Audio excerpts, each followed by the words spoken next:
And good evening, y'all. Happy July 4th, everyone. Those lurking, those watching, thank you. Watching replay. Hey, I understand. It's July 4th. Be with your family and friends. Don't worry about us. That's awesome. Look, we decided to go ahead and do a live stream, even though it's on schedule, so watch the replay. Thank you. Yep. And we got my special co-host, Nirvana. She's going to help me out. She'll keep me on topic. We got Mike B here. Yeah. Welcome, bro. And we got Sam, way, putting all links in the chat. That's awesome. Thank you, bro. We got Scared Nona. Welcome. Thumbs up for Serena and Vibe. It's awesome. Oh, yeah. That's it. Sorry, guys. I'm snacking before we start. Hey.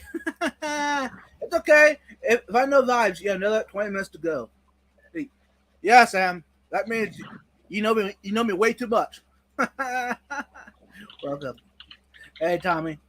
Oh, yeah, howdy. Hey. Happy birthday to you Americans. Amen. Vibes? Just eat on camera. Ain't nothing new. You're eating or talking about eating. Hey, Tommy. That's so true. I've done so many live streams. A break, and I'll be eating during the live stream. Actually, I enjoyed that. That was kind of fun. I know. We have also talked about food a lot. Right. I think it's one of Vibe's passions, what it seems. Yeah. Woohoo! And by the way, I want to show this off. I'm wearing a Vibes Aquatics exclusive. I think it turned out really, really good. So for those of you who may be interested in some merch, Vibes, are you gonna offer merch? I think you should. Hey, and y'all, I did not pay her to say that. No, he actually sent me this shirt. I gotta send him something of mine now because, we gotta be able to wear each other's shirts on stream. Yeah, gotta represent each other's brands. Right. Hey, tonight I'm wearing her. I'm gonna go ahead and blow my screen up. Yeah. I thought since it's July 4th, I decided to wear an American T-shirt. My fellow Americans, ask not what your country can do for you, ask what you can do for your country. By JFK. I picked it up there in Dallas at the museum. So I thought tonight would be a perfect night to wear it. Yeah, it is. Okay, back to Mr. Snow Guardian. Annette, still there.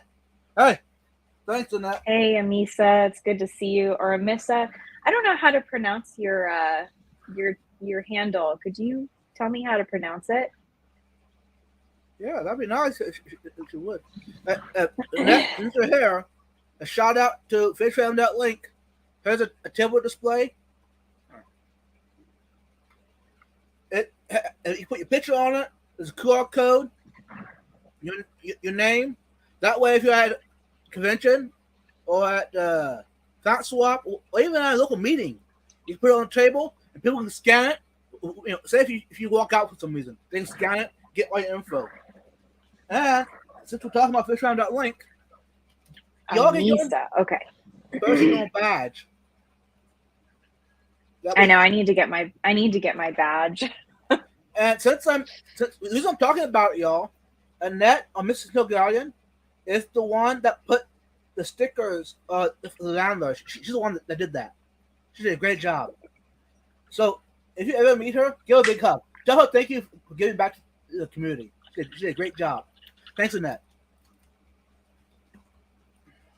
I thought tonight I'll put it over there. I know it's kind of hard to say, but I'm able to see it, so that's the main thing. Got my tour display. Got the book for those that don't know. Breeding Nirvana Shrimp for Profit by Emily. ADHD. If you got any questions about it, message me and I'll give you a little more info about it.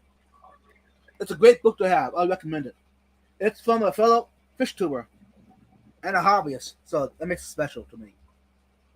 Hey, Belinda's Crystal and Succulent Garden. It's good to see you. MB Reef is here.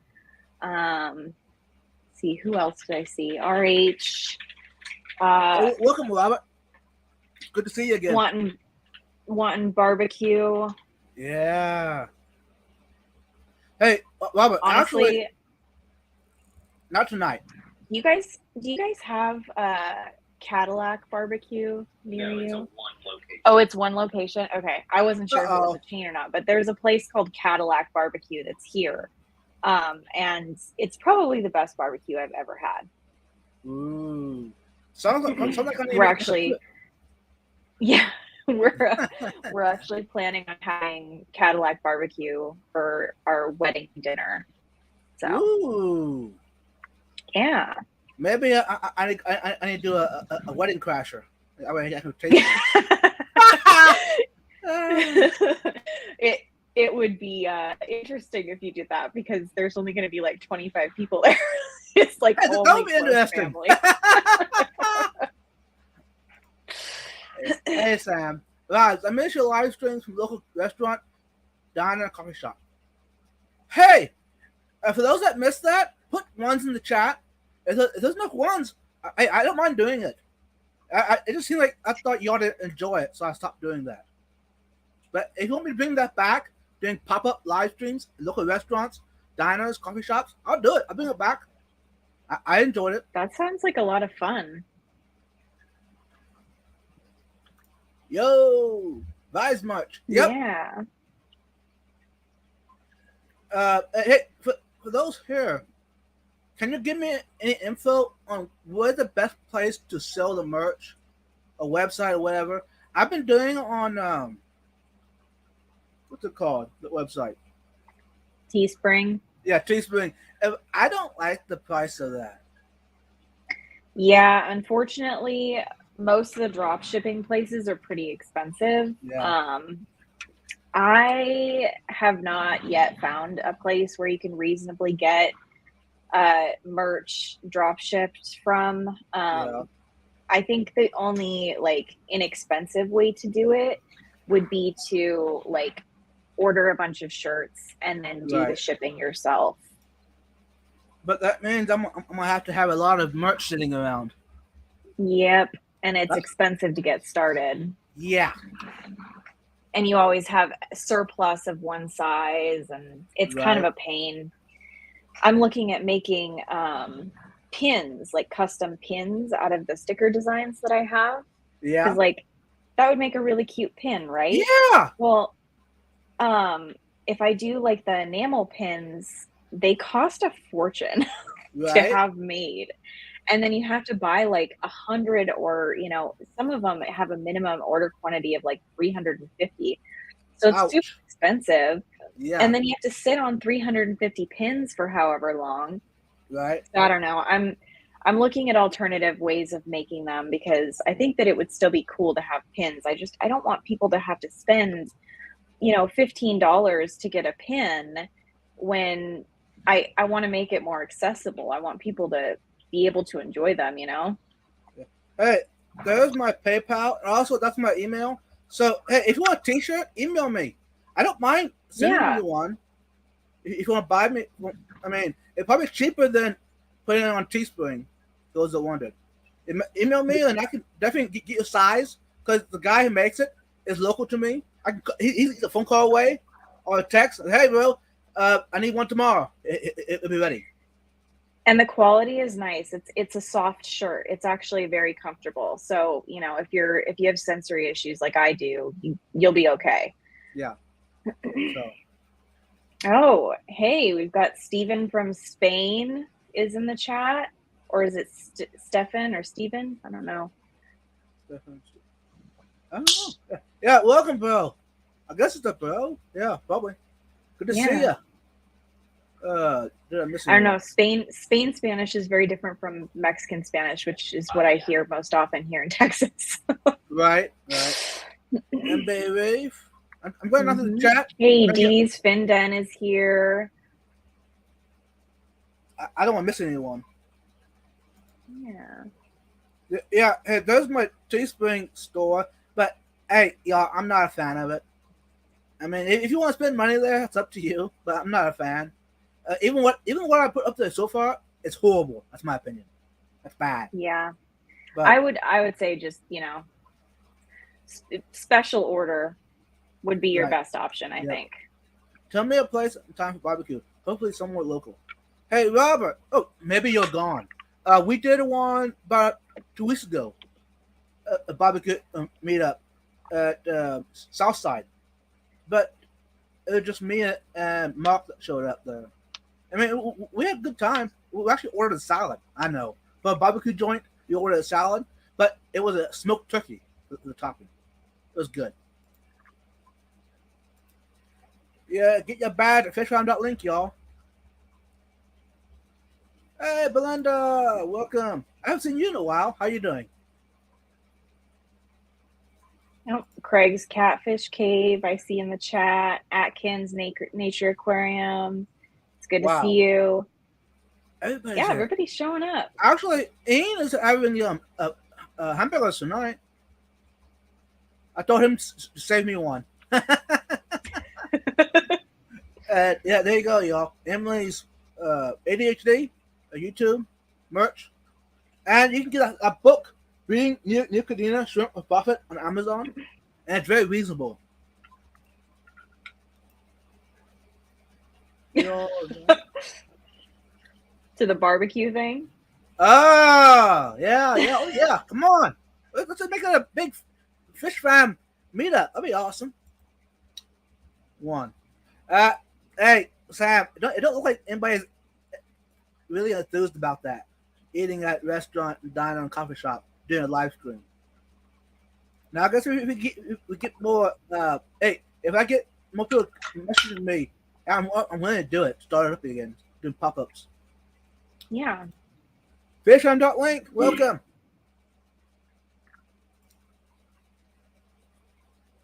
You gonna open your stuff? I want to see what you got. Yeah, but I want to get down to the chat too. I don't want to miss anyone. DD, are you not through the chat yet? No. Step it up. Hey, Garcia's here. Great, welcome.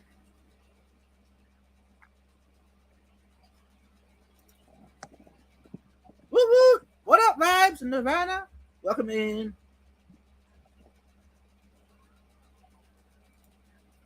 Oh, her phone just died. Okay. I, okay.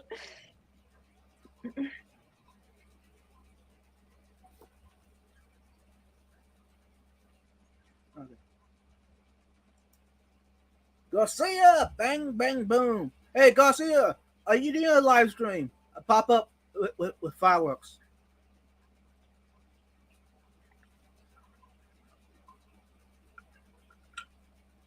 Hey y'all, got good news. Down to the bottom of the chat. Okay. Hey, I'll get to what Nirvana was talking about. She wants to see what's in the packages it got over here beside me. Yeah. Let's go ahead and do it. Let's go do this one first. This is a small one. And tonight, I got the scissors beforehand. I had it planned. Hey, Caleb. Let's see who else showed up.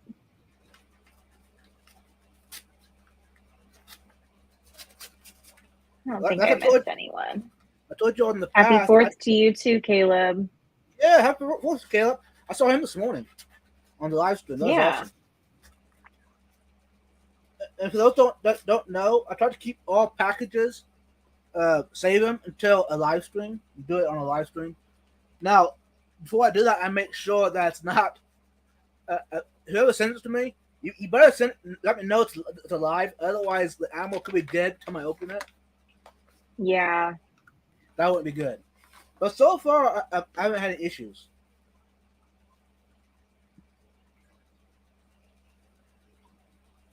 Our Aquatic Universe. Ooh, that's a cool sticker. Might be. That is really cool. Got some emojis of Instagram, YouTube, Facebook, and Twitch. I don't recognize the other one, but let's see what this is. It's a little package. I think I know what this is. This is something that they were doing like a giveaway thing the other week, and I think I'm one of the winners. Yeah. Oh, nice. That's keychain. cool. Yeah. Is it 3D printed? Yeah. That's awesome. Very cool.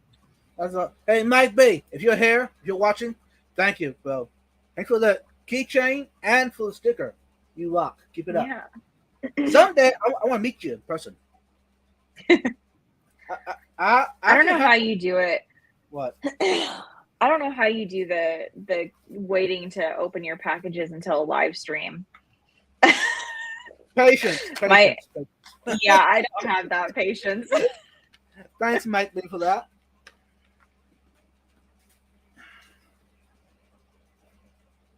Another package. Beautiful box. Whoever did this. Thank you for that. Yeah.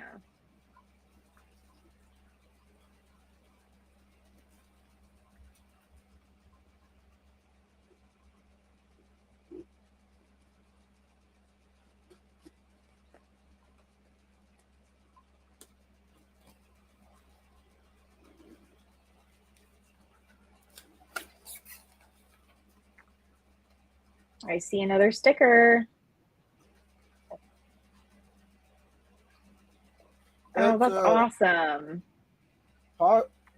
Potsdam's Pets? How do you say it? Poseidon. Okay. Like the Greek god. Okay. Yeah. Beautiful sticker. Hey, Mark. Congrats on winning the auction. Thanks for your support. Kyle and Amber. Thank you all. That's awesome. Handwritten note. Hey, y'all. For those watching, if you ever send anything out in the mail, it's sweet when you do a handwritten note to whoever you send it to. It's like a special. It's personal. Mm-hmm. So, hey, if you're watching, bro, keep doing that.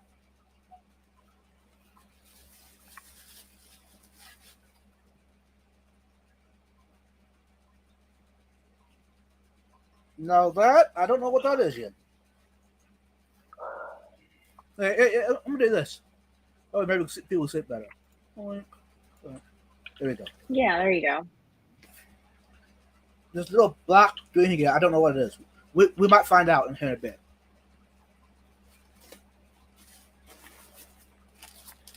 So this was an auction that you won? Okay. Yep.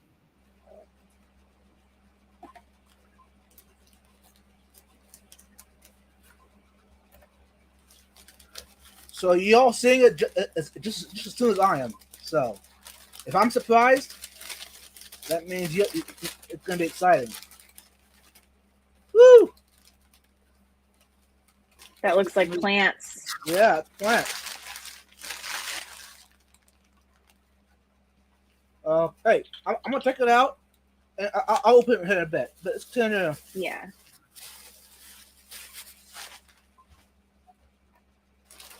Hey, that's it. Okay, perfect. I'll be back and show I didn't miss anything. There we go.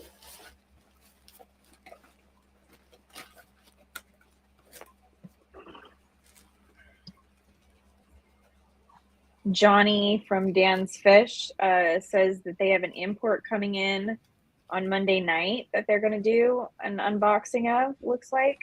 Nice.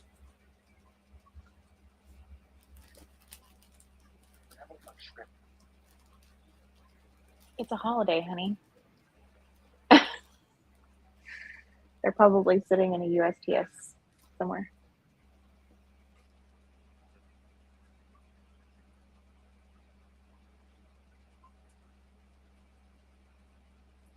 Come on, there we go. Ooh, okay. That Oh, would I like be, those little suction cup rack things. Those yeah. are cool. That's really neat. So like the wall sticky things for Yeah. corals. So this would be a Java fern. That's some kind of a moss of some sort. Oh yeah. That looks Got a like little more moss. got a little piece of Swassa tank in the package. Now, Swassa tank, I could put in a tank that would grow. Anyhow, some more moss. Yeah, Right, that stuff is super hardy. right. Okay, there's three mosses. Trying to think. I know the one was a mystery moss, and there were like two that were sword tip. I'm not sure. He had a name for them all. But anyways, thanks, Bill. This is awesome. I'm gonna put it back in the bag with the wet paper towel to keep it wet until after the live stream, so I can put it in the tank that they go in. I got a tank perfect set up for them. It's a quarantine tank. Hey, for those that wondered, it's not a bad thing to quarantine all your fish and plants. I mean that, or if you do a dip for your plants, you could do dip for them Hmm. to kill any critters that come in. Now, if you don't mind the critters in your tank, then it doesn't really matter. But since I do worry about it, I just quarantine them. Anyways, thank you, bro. That was awesome.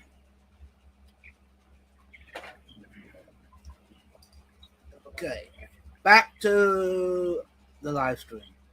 There we go. So, Nirvana, what did you think about that?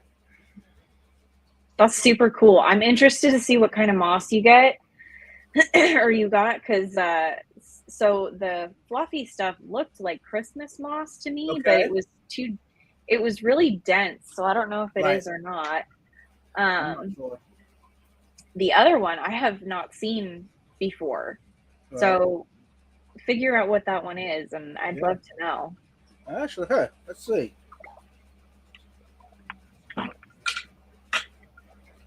Okay, he called the one a pointed spear moss, and the other one he called a hooker moss. Okay. So to me, that means to me. So I don't know. But, I need like the scientific names to right, right. be able to actually find them. Yeah. So I'm gonna definitely have to do some research about that. And if I ain't quite sure, I can always message him, and he can help me out. Okay. Did I miss anyone coming in? Oh yeah. A whole pile of people came in.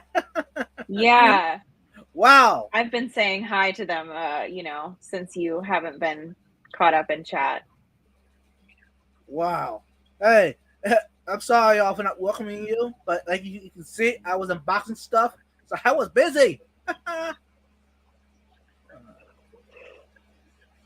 Sorry, guys. I'm a little tired. Stephen P. Hello, all. The last one was subscribed, Yeah. but now, yeah. If you don't have a thunder shirt handy, you can make one out of a scarf. So if your dog would benefit from a thunder shirt, you can look up like the tutorial online and you can actually make one because everywhere is closed right now, but it may help calm them down. My Right. parents had a really neurotic dog for a while, and she had to wear a thunder shirt and be on several different types of tranquilizers to survive 4th of July. Yeah, Steven, what you could do is message Mike B. The 3D printed Dragon I1 looks fantastic. Awesome. That's 3D. awesome. Yeah. Actually, I think Sam won that boat. The 3D boat. Steven. When I send plants to my members, I have a hitchhiker guarantee. If your plants do not have hitchhikers, I'll send you some separately. Hey, Steven. Donnie, Dan Fish, welcome.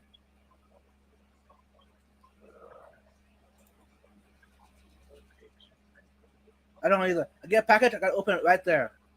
Yeah. I Hey, guess, Beth, it's good to see you. hey, Tommy, I guess for those watching, I guess I'm that weird nut that waits until a live stream to open the box. Hey, y'all, got a question for y'all. Is that a normal thing to do? Put ones in the chat if it is, and put two in the chat if it's a crazy idea to wait. I don't have the patience for it. I get a box in the mail and I'm like, ooh, Christmas. There you go. There's a link, y'all.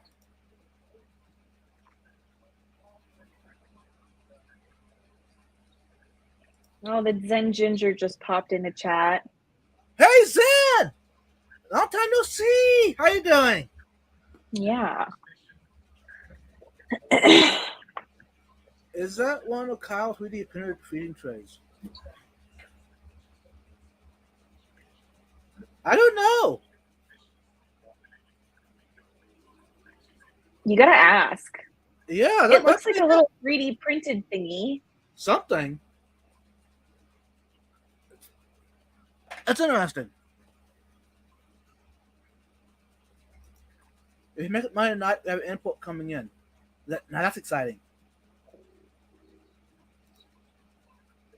6 p.m. Okay. Poor Pesky. Hey, welcome. I don't recognize this channel. Welcome.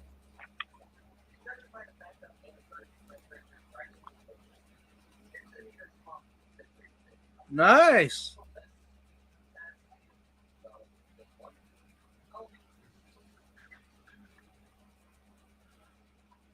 You want to get into our topic? Yeah. For tonight? Hey, my best co-host is pushing me, so that's a good thing. Yeah. You take so long to get through chat. Hey, I want each of my viewers to be special.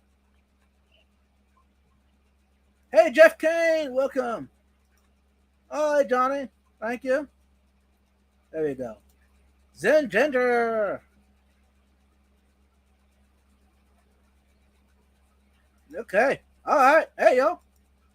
Let's do it. But yeah, the topic for tonight is what to do when you go on vacation for the care of your fish. So, and of course, other aquarium pets. Yeah. So during the holidays, and basically, yeah, what to do when you're busy or if you can't take care of them.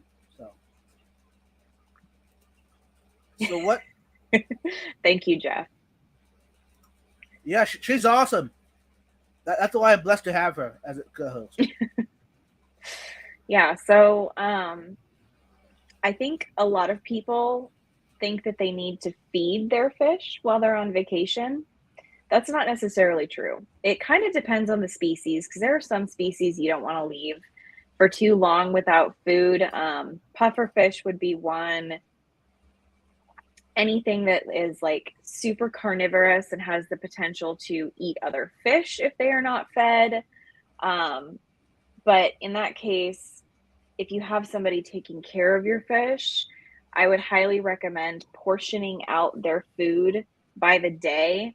And even like, so those little fast food cups, the little plastic like condiment cups that you'd put like ketchup or mustard in, those work great for portioning out food. And you can just label them with like, Tuesday, Wednesday, Thursday, Friday, whatever, on each cup, so that whoever is taking care of your fish doesn't accidentally feed too much.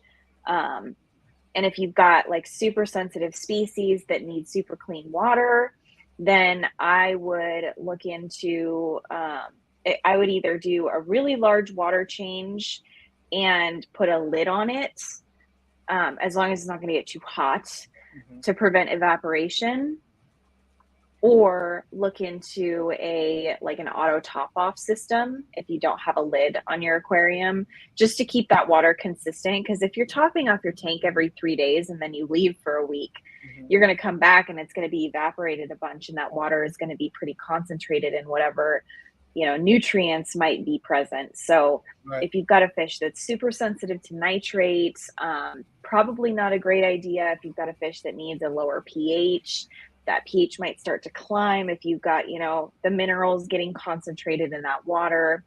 So large water change before you leave, and then an auto top off system if you've got sensitive species and don't have a lid. The other thing I would recommend is invest in some battery powered air pumps and drop a sponge filter in your tank with an air pump about 2 weeks before you leave. Mm-hmm. That way, if your filtration or your pump decides to go out, you have some sort of backup in case, and maybe there's a power outage. You never know. Mm-hmm. It will give you a little bit of a safety net in case something happens with your filter. All right. Hey, Tommy. Okay, y'all. I love y'all. The fat killer. But me and the family, going to Sounds drive. good. Nice. Hey, Tommy, do for me too. Because this year Yeah. I did not get that chance. So, with all the live streams. So, I'm not making an excuse. I'm just saying how it is. But, hey. Yeah, Stephen it's P. Stephen P. We were gone Monday through Friday a couple weeks ago, and I just left them. Next week, going to Colorado Sunday through Saturday. So, it might be get Brooklyn to stop by once to feed the fish. Juvenile toys. Yeah. Yeah, it's really awesome if you have somebody near you that really knows fish. And that's one of the benefits to joining a local club. So Yeah. if you have not joined a local club yet, do it. Find one, because at the very least, you're going to meet people that are going to be able to take care of your fish if you go on vacation. And, you might be able to pick up a little bit extra work. You can generally get paid a little bit extra, for taking care of somebody's fish. It's like a pet sitter, you Yeah. can do pet sitting for fish. That's actually a great way to make money. Anyway, if you have like exotic species experience, that sort of pet sitting is really hard to come by. So you can make a little bit of extra on the side if you're interested in doing that. But having access to people who know about fish is just the most valuable thing ever. I'm currently serving as president for my local club, and I've met a lot of really cool people. That's awesome. Hey, Legacy, it's good to see you. Melvin, welcome. What I usually do, if it's only like a weekend from like a Wednesday to a Sunday, Just leave them. I just leave them. Don't know nothing about it. Now, if it's a Yeah. week or longer, I do have a good friend, buddy, local here. He's about 5 minutes from me, and he'll come over here. Yeah. Basically, all he does is long on a week, come check, make sure that the power is good. All the tanks have oxygen. In the past, whenever there was babies, I'd have a container of food for them, and he would just give them a pinch once every other day. And that was it. But Yeah. I did. There's like some pellets I have. The pellets I got, I can use them for all my tanks. I told him if he wants to feed the fish, he can, but once every other day is okay. And once every other day, it's not going to be enough fish food to ruin the system. If it is, that means my tanks are not seasoned. A seasoned tank should be able to handle an overdose once in a blue moon. Because you should have critters in the tank eating the leftovers. Yeah. Atkins says the only issue I have is with my sump. The auto top off reservoir only lasts 3 days, so I would have to get a bigger reservoir.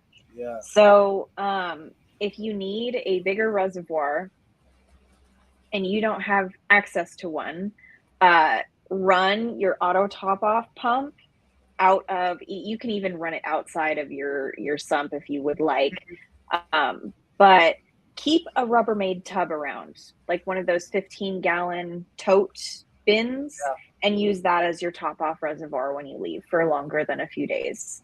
There are a lot of hacks that you can do that are just like, a Walmart Sterilite bin or something like that. I actually recommend those a lot for quarantine setups, because a lot of people are like, oh, I can't afford to have an extra tank around running. And I'm like, you don't have to have an extra tank. Just go get a tub from Walmart. Yeah. Hey, Steven. I'm only going away for 4 Yeah. days. I don't feed it except my cichlid tanks. I don't auto feeder. Hey, Steven, what brand is that auto feeder? Because I wouldn't mind picking up a good brand auto feeder just in case I'm gone for longer than a week and I don't have anybody to be here. I could do that for my babies. Aquarium Co-op actually makes an auto feeder that's pretty good right now. Okay, It is battery powered, so you don't even have to plug it in. It's got a lithium nice. ion battery in it. And it's rechargeable, and they usually last anywhere from 3 to 6 months depending on how often it's turning. Mm-hmm. But I know that Corey uses them in his fish room, and he feeds 3 times a day. um, so not just the auto feeder, but he's feeding, morning and night, and then using the auto feeder on top of that. So Right. it's what is the name of the club? Okay, so I am currently serving as president for DFW Aquatic Plant Club, or DFW APC. I guess it's APC. I always say it the full thing. Let me see.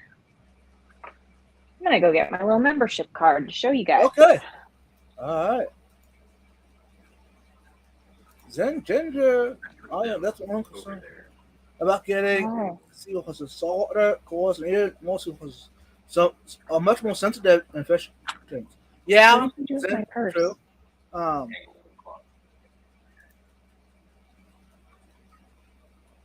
uh, yeah. My saltwater tank. I've gone a week. My saltwater tank, no issues at all. Um, and about the water top off stuff. Most of my tanks, and of course, most of them are, the water had gone down an inch or so when I'm gone for a week or more. Hey, Chris, welcome. Oh no! I was about to say, Now, totes of make course, I great. can't find it. Uh oh.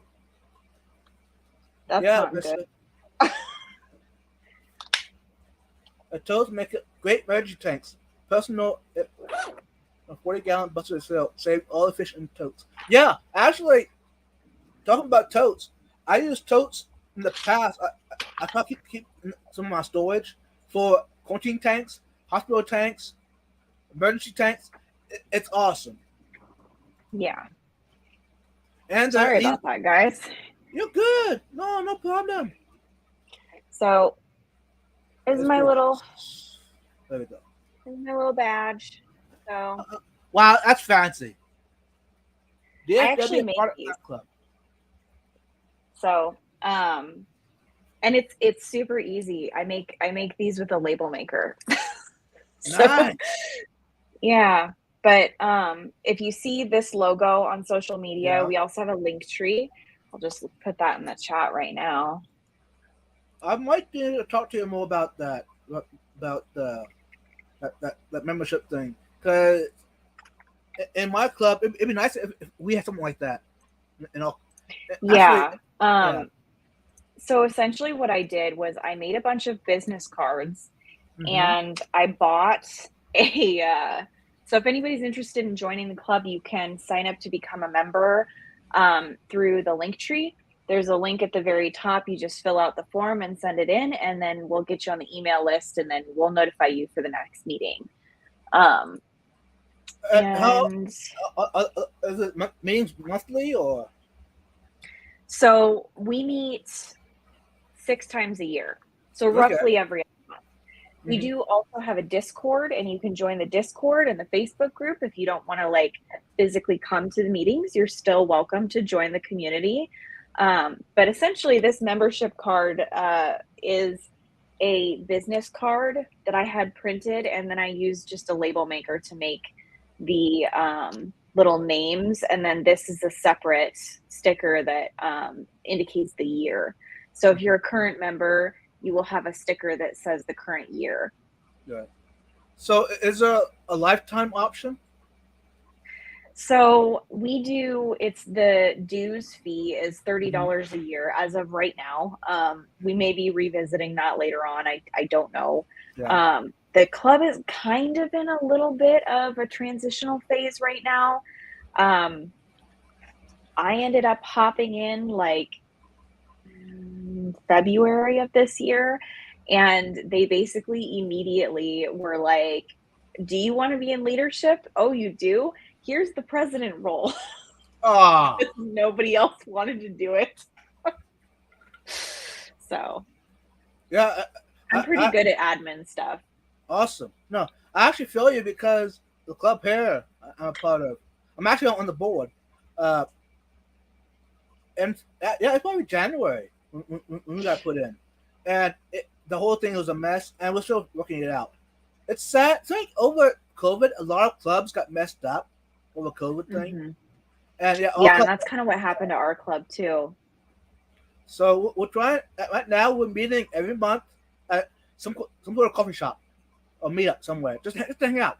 Then we have like three times a year a plant swap, um, or a trade show, But and the board, we're meeting every week. The board is. Yeah, that's a lot. I haven't Yeah, talked to my board members in a couple of weeks. yeah. I It's a lot of honestly work. though, it's a lot of work, and I also have a lot of other stuff going on, and on top of that, the board members are so half of our board members are much older, and they're kind of on their way out of leadership. So they're just not their hearts really aren't in it anymore because they've been doing it for so long. They're a little burnt out. So I think next year when we get some younger, more enthusiastic people on the board, there will probably be more happening. But in order to get there, we have to be able to accommodate all the new members, and that's our current Right. issue. We actually ran out of space at Fish Gallery, so we had to move to another location to be able to host with the number of members that have Right. eventually showed up. So That's not a bad thing. That's a good thing. no, it's a great thing. And honestly, if you're local to the Dallas area, membership through the end of the year is free. So we only have two more meetings, and you have to make it to at least one of those meetings to be invited to the December meeting, or else you're going to have to Ooh, wait until January to come to another meeting. that means I'm gonna have to drive 3.5 hours. That's sad. Oh. You don't need to drive all the way up here. Hey, You have a I, club. I'd actually love to do that. That'd be awesome. It would be really cool. You And can surprise totally you. come visit. Yeah, Yeah. that'd be cool. Hey, y'all, wouldn't that be cool in the chat to go and surprise Nirvana for a meeting? It would be so much fun to be able to do a live stream in the same room. I Now think that that would would be be awesome. that would be awesome. Yeah. Yeah. Hey, I guess if I get enough sponsorships, oh yeah, I'll do it. Uh, Welcome everyone. Hey, for those that wondered about the club that I'm a part of, actually two of the clubs. The one is GAS, is the Greater Austin Aquarium Society. That's the fish club, aquarium club, I guess we'll call it. The other club is Austin Pond Society. This one is more about ponds, outdoor ponds. But some of my fellow members on the board do have aquariums as well. So that makes it, that gap. I'm hoping to get that gap in ponds to aquariums close together. It's going to take a little bit of time, and that also Pond Society has a monthly meeting of the board, and the week later it's a meeting for the board members. So and we get together. There's a snack or a dinner. Then there's always someone there going to be a talk show or a live stream or whatever every single month. The board, the board are doing a great job of doing that. And every month there's some sort of like a field trip or voluntary service somewhere, rescue fish, or help clean up someone's pond up, or where the event is held at. It's at a local Zelka park, which we volunteered to keep up. There's a main pond in front of the main building, and that pond every year we go in there, drain it, pull all the fish out, all the water plants, trim them back, add the mother plants back to the pond, and all the babies we give out to people, and make sure all the fish are happy and good. Then make sure everything, all the pumpster running, all that. It's a that pond is eye catching as well. Actually, this That's whole awesome. area, it's a big park that you can walk through. But and that I haven't done yet that yet. I need to do that on a weekend. Go there, over there, just tour the whole place. They got ponds, they got waterfalls, all sorts. Very very natural. Anyways, That's awesome. I would love to come see that sometime. yeah, do it. Hey, for those that Yeah. that are in the area, it's Zilker Park. You can look it up. I would love to be able to motivate my club to do some community service type stuff.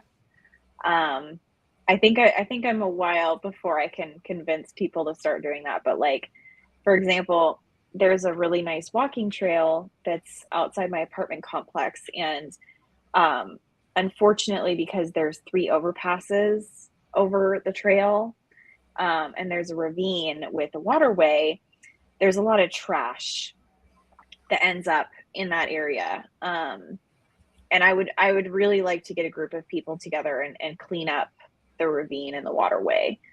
So Do it, do it. And actually, yeah. with Greater Austin Aquarium Society, we're talking of doing like local fish store, like what do you call it, treasure hunt kind of thing. Yeah. Yeah, and the tours, the different fish stores, museums about fish, and as a club and not as an individual. So this is Yeah. exciting. We actually the board, me and the board, we went and added another two members to the team. Now the seven of us, so we're able to reach more people. My job is basically like I'm doing that now. I'm advertising for y'all. That you can hear. Yeah. That's one of my qualifications. But yeah, Oh, yeah. Sketty Nona is saying that the neighbors are being not so careful with the fireworks. There's teenagers setting off firecrackers underneath this bridge over here all the time. Like the last couple days, it's been constant. yeah. Hey, that is true, Mister. That's one reason I have not used the off heater because I was worried of messing up, dumping too much food. The one that Aquarium Co-op sells, it's pretty hard to have too much food get dumped.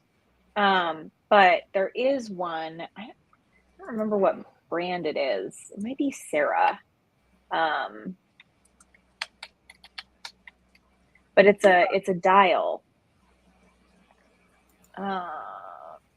There you go, y'all. With Nirvana's link tree.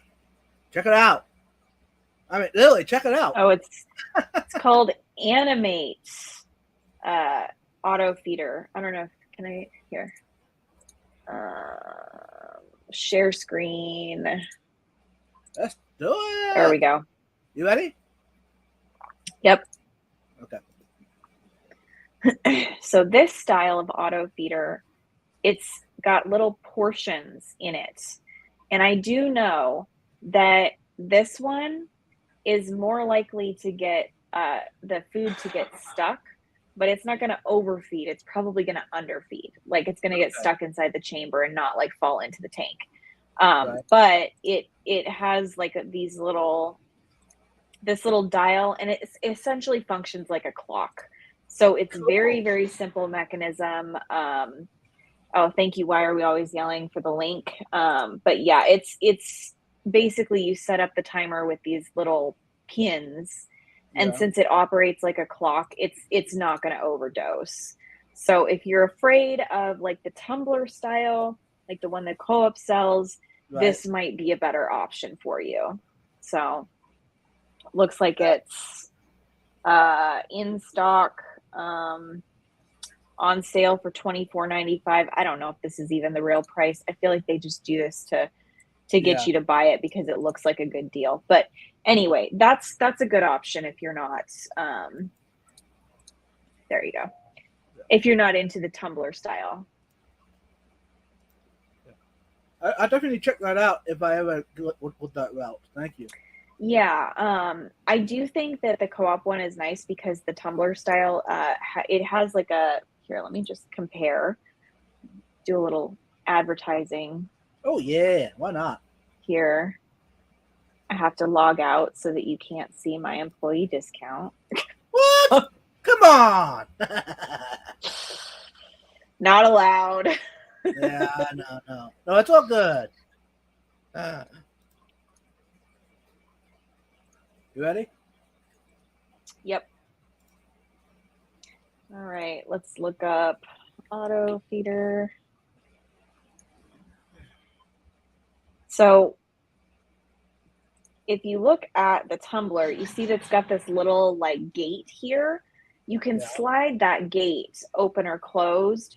And I know some people that even like tape over and we even make this hole a little bit smaller. Yeah. So you can make it pretty controlled. And this clock setup thing, let me see, automatically feeds your fish up to 4 times a day. It does have the Aquarium Co-op 1-year warranty. It's pretty easy to set up, and it has this nice big door so that you can open it all the way. And you can also pull this whole tumbler off to clean it. So this whole piece right here will come off. They also include a sticky pad. So if you can't use a clamp and you've got like a brace across your aquarium, you can actually use the sticky pad on the bottom of this little cylinder right here. And that will stick to like the brace on your aquarium rather than using the clamp. So it is a good product. If you're not scared of the tumbler, I would definitely recommend it. Do you have one on any of your tanks? No, I actually don't have one. I used to use these. I had the first iteration of the auto feeder back when it released. But this is a new version that allows you to feed 4 times a day instead of 2 times a day. So I had the first version and it was great. But this one's better. Hey, pal, welcome. Hey, by the way, shout out to Sam. Wait. He's doing a great job putting all the links in the chat. There you go. Great Austin Pump Society. The Austin Pump Society. Oh, I guess I should put. There we go. And this is Zilka Metropolitan. Yeah, that's an awesome place, y'all. Even just to go visit, it's awesome. The best time to do it is in the spring, early summer. Later in the year, the plants are not going to be as beautiful. It gets too warm around here. I'm curious about the Eheim auto feeder. Oh, I had one of these, and I hated it. Not because it was a bad auto feeder, but because it was a pain in the butt to keep the food from getting crusty. I don't know what it was about this thing, but it got moisture in it like you wouldn't believe. Maybe it's because of it wasn't like tall enough off of the surface of the water, because like the clamp is really close to where the food comes out of it. But it would get crusty really fast, and I'd have to clean it all the time. But I was not a fan of the Eheim one. They do, I guess it looks like there is like a little, some sort of like tube thing that it dumps food into. Oh yeah. There's a little feeder channel thing. I'm sure that's because it has that moisture issue. Oh, yeah. Yeah. I'm sure that's how they solve that is it's like a little cup with the bottom cut out of it, and it dumps food through the little cup. I'm betting that's why. Right.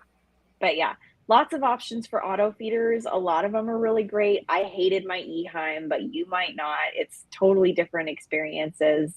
Eheim generally makes good products, but I will tell you, I also had an Eheim canister filter that I hated, but I think that just may be because I hate canister filters.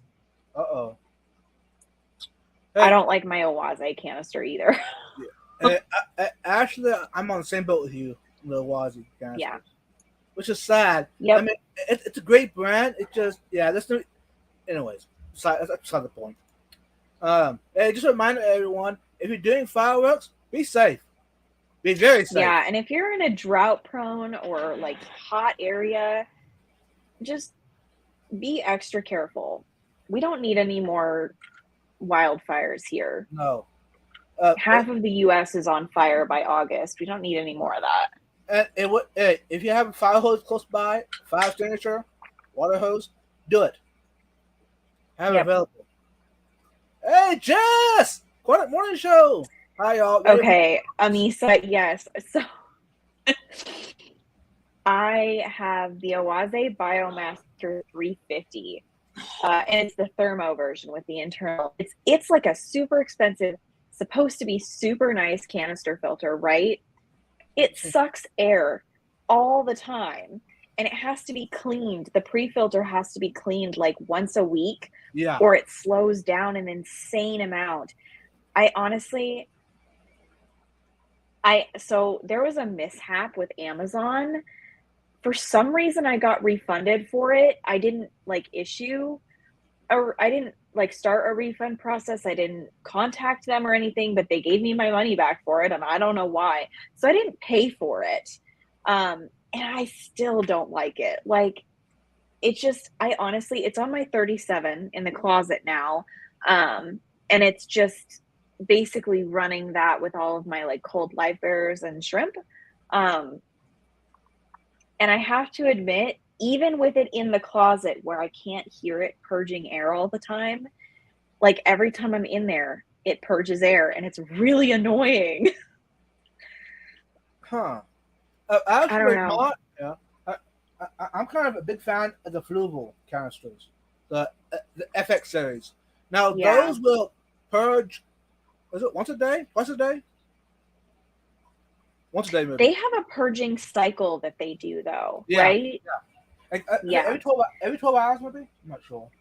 The Oase does not have that. It just purges whenever it has air in it. It seems like it always has air in it. It's super annoying. I don't like it. Hey, I'll agree, y'all, that the Fluval is overpriced. The FX series is overpriced. And actually, all the ones I have are not paid the full price on them. Wait until Petco or PetSmart has one of their big sales, and then go snag one, because you can usually get one for a couple $100. Sometimes they mark them down as low as like 60% off. So wait until one of those sales, because you can usually get one pretty cheap. Yeah, I love the FX6 until cleaning time. Then I want to shoot it. Yep. And this is the primary reason why I stick with sponge filters and internal filters, because maintaining something once a month for like 10 minutes is way easier than spending an hour taking apart and scrubbing a canister filter every 6 months or whatever. Some people even clean them every 3 months, and I just nope. If it's a big job that I have the potential to put off until it can't be done, or until it can't be put off anymore, I just won't do it. It's just bad, because it starts to eat at my mental health, like, oh, I really should handle that, but it's gonna suck so bad, Yeah. Hey, that's why. Hey, Steven, what you do? You buy one, set it up, and have one in storage. That way, you just trade it out. Pull out the used one, put a new one in. Yeah, and Atkins says I'm going to be taking my canisters offline, going all sponge filter. Got a big air pump for the fish room. Yep. So nice. Linear piston pumps with a plumbed line that you can just do drops from. Way easier, way quieter, and way less maintenance. Sponge filters are the way to go. I will say that the sponge filters from Aquarium Co-op, I love them. My one issue with them is I breed a lot of shrimp, and when you breed a lot of shrimp, that those babies, they climb into the pores of larger, like, coarse sponges. So I actually don't have a lot of Aquarium Co-op sponge filters, because when I go to clean them out, I inevitably end up squishing some babies, and I just can't. So I actually have a different brand of sponge filter in most of my tanks. If you have fish, the Aquarium Co-op sponge filters cannot be beat. They don't need to be cleaned very often. Maybe once a year is all I would recommend. The pores are so large that they can hold quite a bit of detritus without, losing any functionality. But if you have shrimp and you're, cleaning your filters more often because you're, raising sensitive shrimp, yeah, it's the large pores can be a problem. You kind of have to stick it in a plastic bag full of air and water and do this kind of thing. And even then, like, you're going to toss some babies when you dump that water. So just be extra careful if you end up doing shrimp with a Co-op sponge filter, or just use a smaller pore sponge filter. There's actually a sponge filter that I really like. The suction cups are terrible. What brand? Sarah? No, I'm gonna pull it up. So it's on Amazon. Okay. Yeah, Steven. One problem with canisters, they're in a cabinet. If it's behind doors, it doesn't exist. Yeah. Okay. All right, Missa. Hopefully you enjoy the dinner. Hey, let us know what you're eating. There you go. You should be able to pop it up now. So this is it. Comes in this size and then this size. Oops. What's the brand? Larger size is going to be, it's Da 2. I don't know how to pronounce this, but it's the larger ones are really, really big. So if you've got anything under 40 gallons, this is fine. They're about, let's see, they have the measurements on here. There you go. So yeah, they can expand to 10 inches. So they'll do the job. But the nice thing about them is they've got this chamber down here that you can put ceramic media in. And the sponges are not too fine, but they're fine enough to keep the baby shrimp out. And they're pretty inexpensive as well. So yeah, definitely recommend this one if you guys are interested in sponge filters for shrimp. The one thing I will say is the suction cups are terrible. So if you've got like, I should just work on 3D printing a solution for that, like a hanger that you can just like hook it to and hang it on the side of your aquarium. Yeah, do it. That would be good. I have one that's hooked up to some magnets, but I like jerry-rigged it with some heat shrink tubing. Yeah, so the way that you pull it out without having that like cloud of chocolate milk out, coming out of the filter, is what I do is I stick a plastic bag. I actually submerge it in the tank and like put it over the filter and then scoop it like this with the enclose the plastic bag, and then take the whole thing, the plastic bag and the filter, out of the tank, and you won't have a mess. I promise. I think Corey actually has a video on how to optimally clean a sponge filter. But if you like cap it with a plastic bag and do this at the bottom and then turn it over and then pull it up, it won't make a mess. Right. Hey, Jackson, welcome. There you go. Yep. Zen Ginger said it. Gotta grab them with an inverted freezer bag. Yep.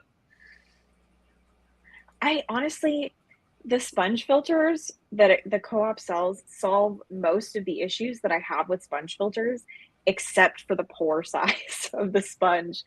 And like even the suction cups that this Da 2 sponge filter has, terrible, awful. I wish they would make it so that the suction cups didn't have to be used. But I mean, I get it. They're manufacturing cheap products in China, so it is what it is.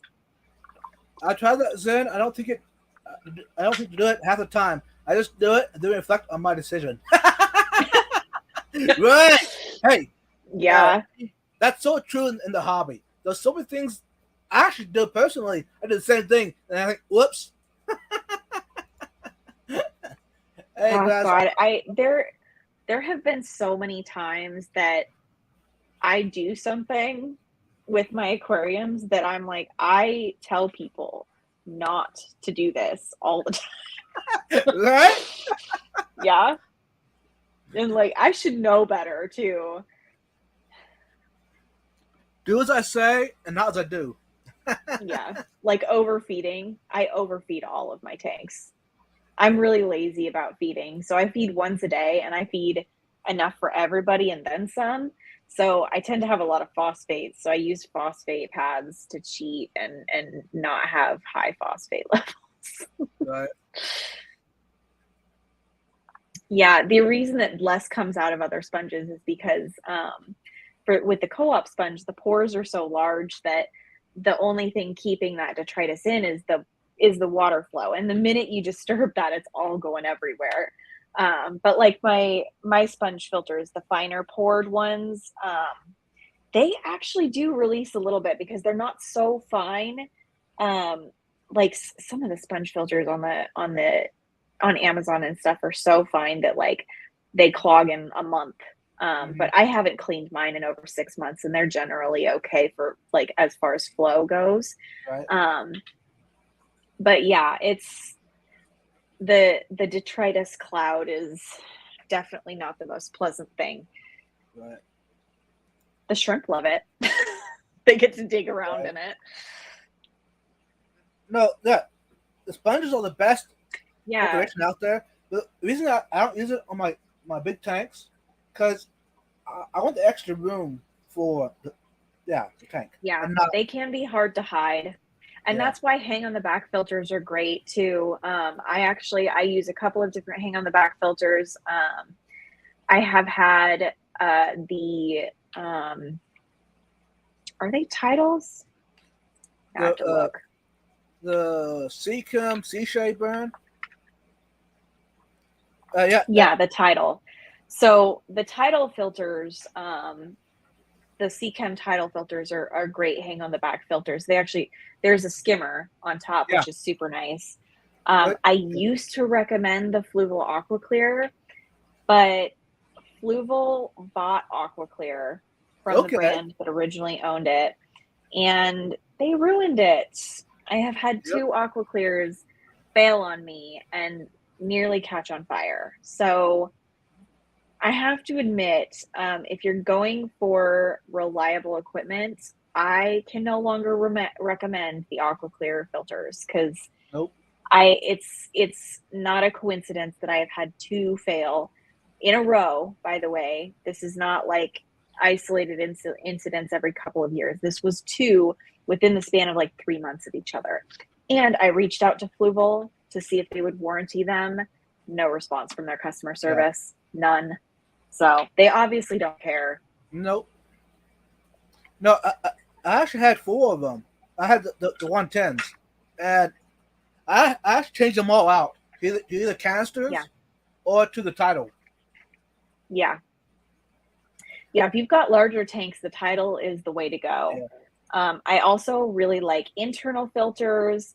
The Seche, what is it? Seche Shark filters. Yeah. Those are really good. Those are awesome. Yep. I don't know how this turned into an equipment conversation, but I'm rolling with it. But yeah, the Marineland internal filters, the Magnum, I think is what they're called. Those are decent too. Yeah. The only thing I'll say about those is they have like the output tube is like really long for some reason. And I don't know if they've changed that, but I hated that because it was hard to hide behind stuff because you've got this thing sticking out from the top of it. Hey, Skate Nona, welcome. By the way, Skate, you want to do me a favor? Go over and tell Jess thank you. She's awesome. She rocks. Yeah. I'm definitely going to have to watch a replay of that. Oh, anybody else notice calcium carbonate buildup in the other sponges with that thing on the bottom? And it eventually clogged, if not soaked in acid for a bit. What do you mean the thing on the bottom? Do you mean the little media cup? I'll wait till he responds because I'm curious to know because like I don't have that problem because I use RO water, but it could potentially be an issue. I have no idea. I would imagine it's because ceramic media is like a magnet for mineral buildup because ceramic has a lot of pores in it. So those pores kind of collect mineral deposits, especially in super hard water. Oh, she ended the stream. That's okay. What? It's a holiday. Let people have their holiday. Yeah. I guess I'm gonna have to get a hold of Jess and apologize to her in person. That's okay. Okay. Not an unpopular opinion, Zen Ginger. The Marina Slim hang on the back filter with a little pump inside the tank. Those are also really good. And there's also a cheap hang on the back filter that is actually air driven. It's a breeder box, but actually use it to keep media cycled.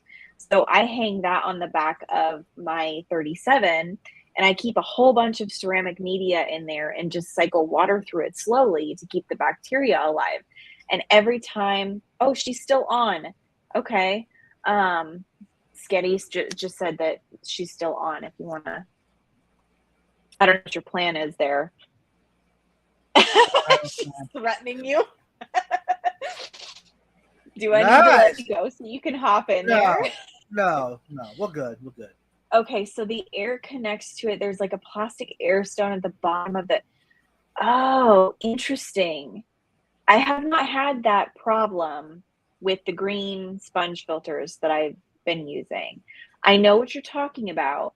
I have had that issue with the other sponge filters with there's like a little bit where the air inlet is, and there's like a little plastic air stone in there. Those will get clogged. I have not had that problem with the green ones. And I do have them in with my live bearers, which have a TDS of like 600 something because the water is so hard. So, I mean, might be worth it to give the green ones a shot. I don't know. It might help. They are kind of ugly. I'm going to try painting one black. We'll see how that goes. I've got that tank that I built. I'm water testing it right now. But I'm going to paint the back panel black, and I'm going to hopefully get that sponge filter to blend into it. Do you need to go say hi to Jess? No, I messaged her. So. Oh, okay. We're good. You did an hour and 13 minutes. If you need to go, I'm cool with that. I don't want you to like miss an opportunity here. Hey, for those that do also, what? I was just gonna say, why are we always yelling? Said sorry for the language. When I read that, I knew that was a direct quote. Yeah. I knew immediately. and that's why I did not read it out loud. Yeah.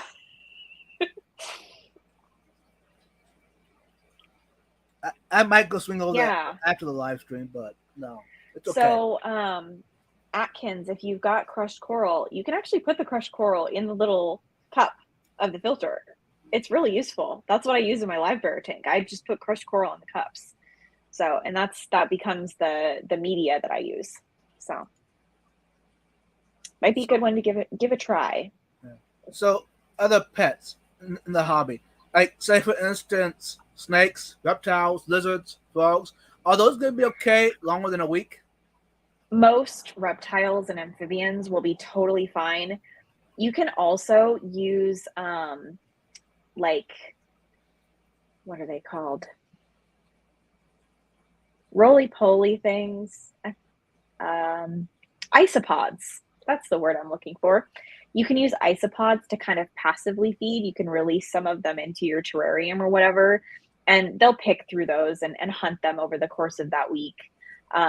you can release some live food in there, and they'll hunt those, Mm-hmm. and that should hold them over for the time being. If you're going to be gone any longer than like, I mean, some frogs, some like small species frogs need to eat a lot more often.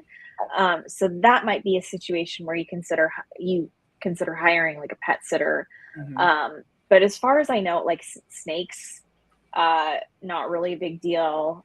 Bearded dragons, you may want to hire a pet sitter because they tend to want to eat more often. Some other like vegetarian reptiles, or omnivorous, but leaning more on the vegetation side of things, you may want to consider having somebody just give them like a plate of fresh veggies or something like that every couple of days. But as far as like snakes that would need to, like, for example, you're not really going to want to have somebody feed like a pinky or a mouse or something. That would not be a great thing to have to hire a pet sitter to do, because they're probably going to look at you like you're nuts. Right. But most snakes don't need to eat that often.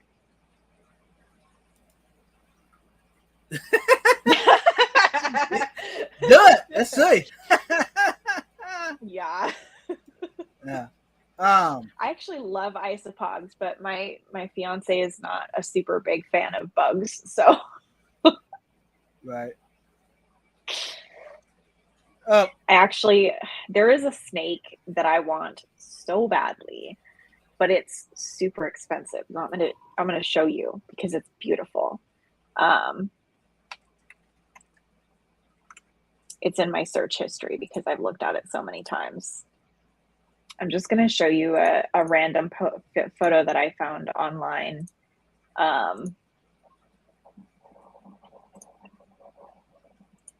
Aren't they pretty? Wow. Called a red-sided garter snake. They're beautiful. Just absolutely stunning. And the nice thing about these guys is they generally do not eat like pinkies or mice.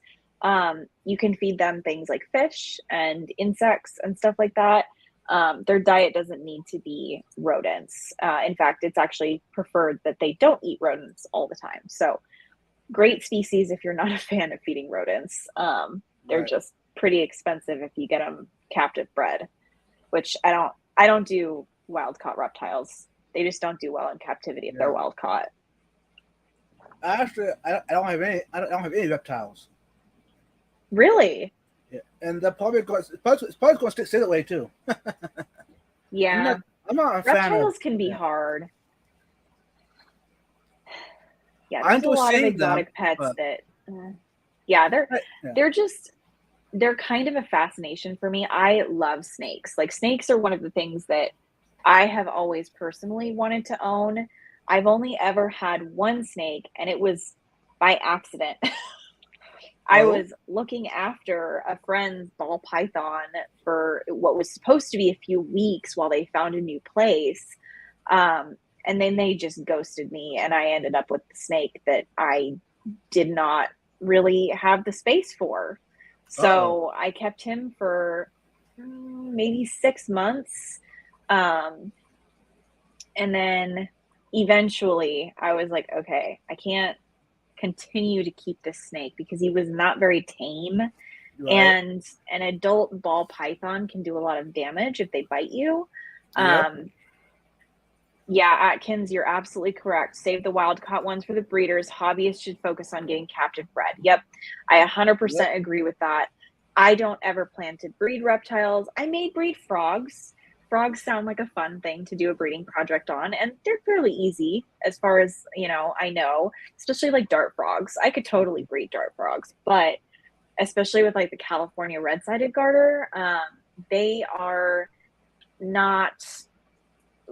they're not like super, they don't do super well if they're captive or if they're wild caught in captivity. So, and a lot of snakes are like that.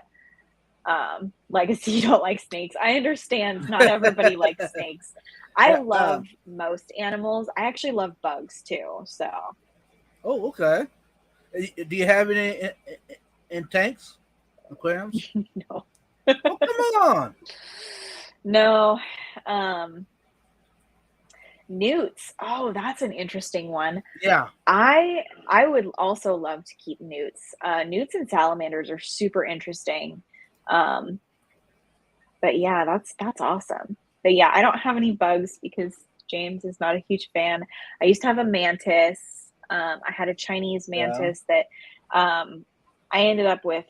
She was a little tiny baby when I got her, and she lived for. They don't live very long, like a year. Okay. But I had her like a full 9 months before she finally passed, and she was super cool. But they're invasive in Washington, so I couldn't release her.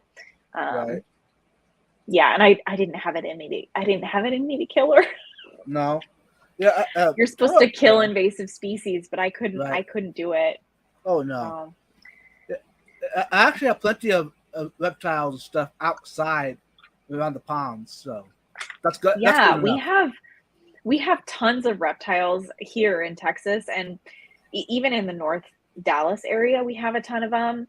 Um, my favorite is whenever I see that we've got are they called horny toad lizards or something like Yeah. that? Yep. But they're spiky and they look kind of like bearded dragons. And they're Yeah. super cool, and I see them all the time when I walk the trail. They come out and bask. Right. So Yeah. that, and we also have a couple of skinks here that are Yeah. super cool too. And of course, the geckos are everywhere. Yep. Yeah, we Uh, have geckos show up on our porch all the time. I have a couple of Instagram.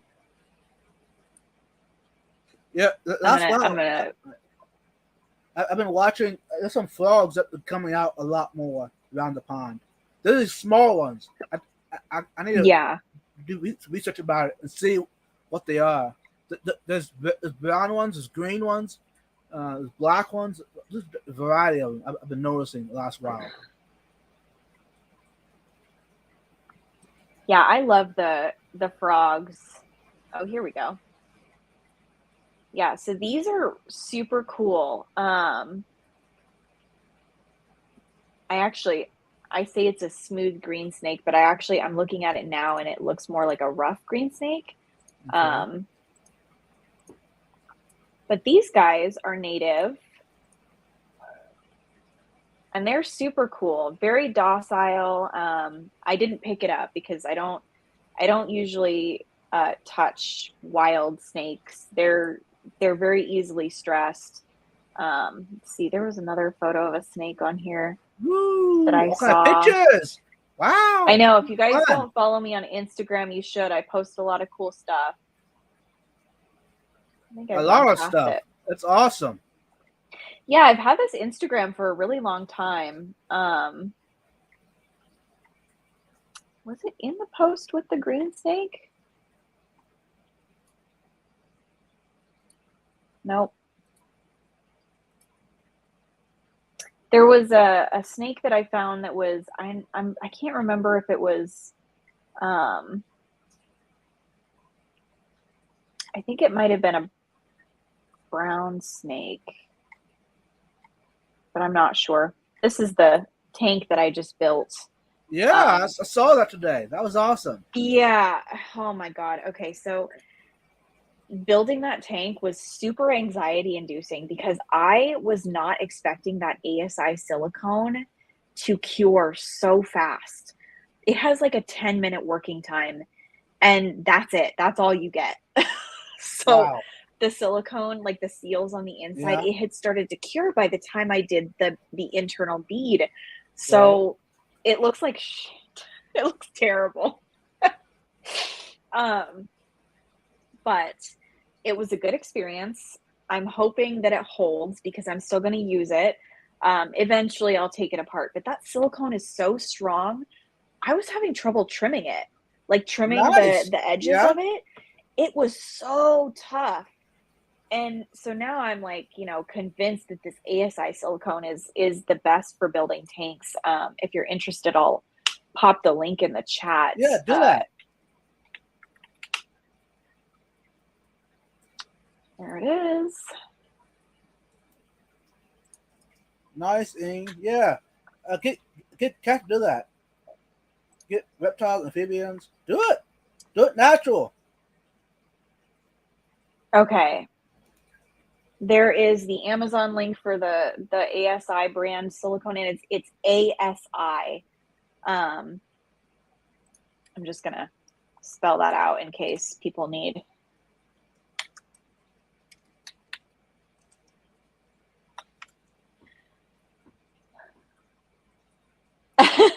You covered your seams.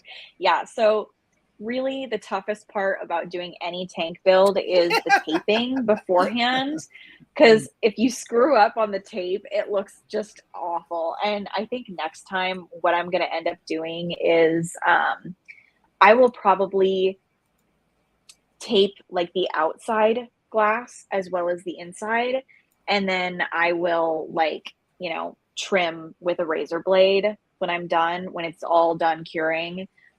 Because when you try to take the tape off, if it has a short cure time, it will cause a bunch of stringing. So, which is what happened with this tank.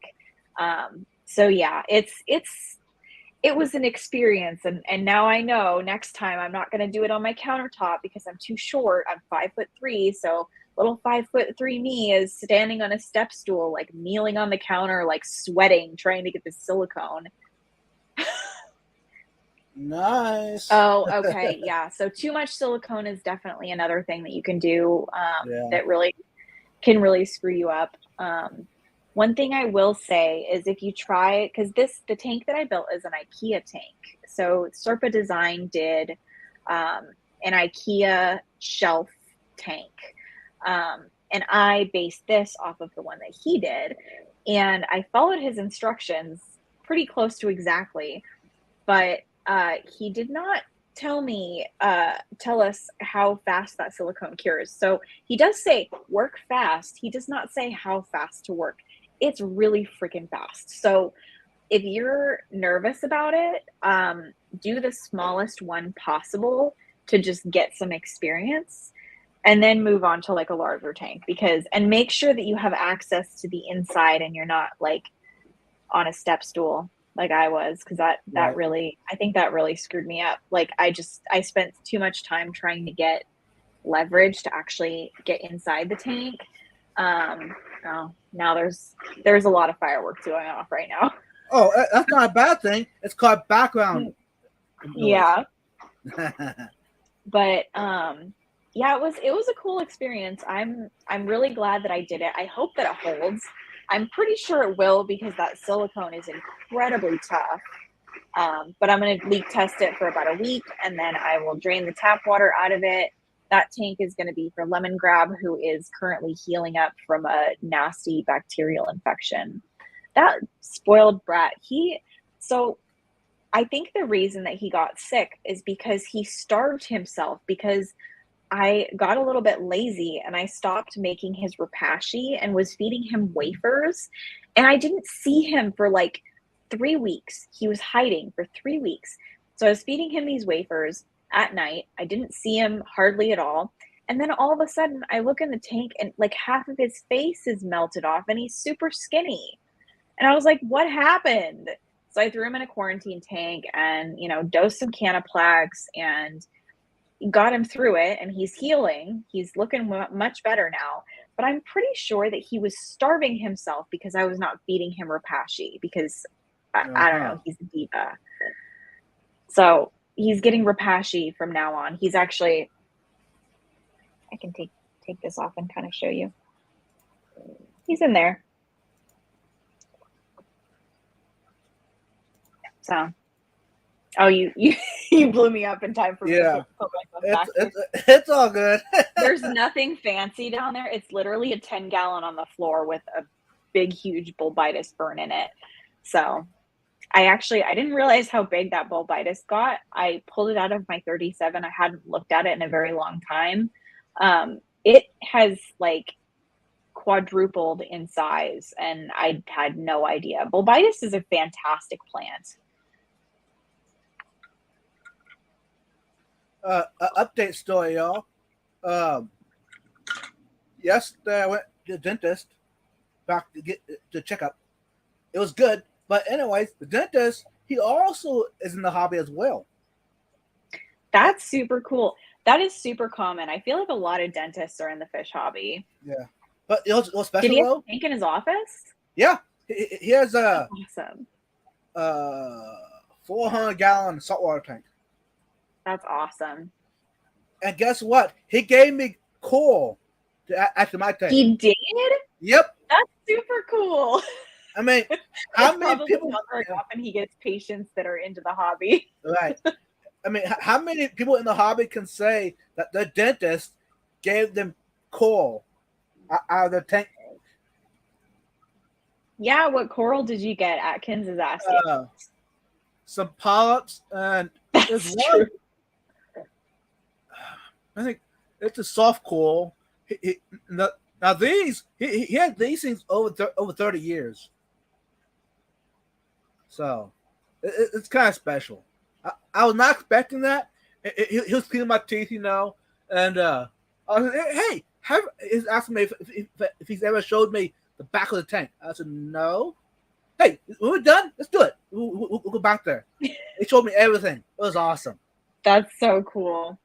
Atkins says, "I will keep the custom tanks to the pros. I ain't gonna risk it." Yeah, understandable. I'm just ballsy, and I really like doing DIY stuff. I make a lot of different things. I I do a lot of like.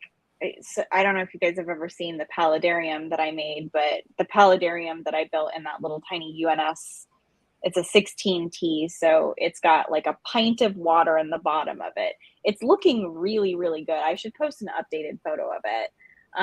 That is super true, Zen Ginger. Yeah. The Finding Nemo was in a dentist office.